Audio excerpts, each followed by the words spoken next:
Ikusten da hemen dagoela ambizioa eta dagoela kapazitatea eta indarra kanpora irtetzeko eta pixkanaka edatzeko proiektu hori. Eta nik uste dut hori bertatik berta ezagutzea oso interesgarria izan dela. Hitz horiek esan zituen Markel Olano ahaldun nagusigai jeltzaleak Ternua Grupeko ordezkariekin izandako bileratik irten berritan. Eta Mondragon Unibertsitatera eta Alekopera joan zen ostean. Arrasate eta Debagoina ekonomikoki kezkatuta ikusten dituela adierazi zuen. Izan ere, industria ikuspegitik indar handia izan duen bailara izan da beti, eta baita langabezia tasa gutxien nozitu duena ere.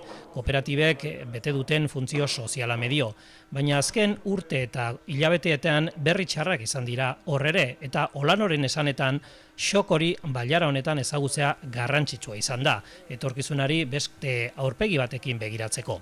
Eta batipan nik uste dut, azkenean jendeak bere xok momentu hori pasa, bere frustrazio momentu hori pasa, eta ezinbesteko duela etorkizunari esperantzaz begiratzea. Eta hortarako behar dira proiektuak, eta behar dira batez ere enpresak.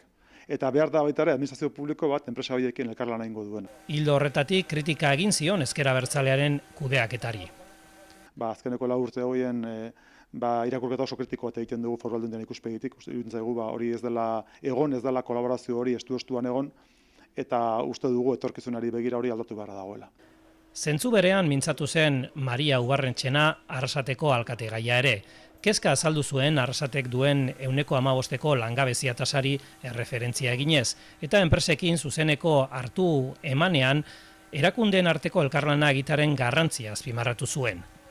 Gaurko bizitak dira enpresen erronkak ezagutzeko, nola ikusten duten beraik etorkizun horreri begira guk instituzioetatik nola lagundu dezakegun batera ibilbide hori egiteko, eta Arrasate udal bada, instituzio publiko bada, baina ikusten dugu beste instituzio publiko batzuen laguntza hori ezinbestekoa dela danok batera lan egitea ondorio onak lortzeko, ez? Enpresak etsaiak izatetik urrun, Arrasate haziarazteko eta kalitatezko lanpostuak sortzeko motore ekonomikoa direla gaineratu zuen.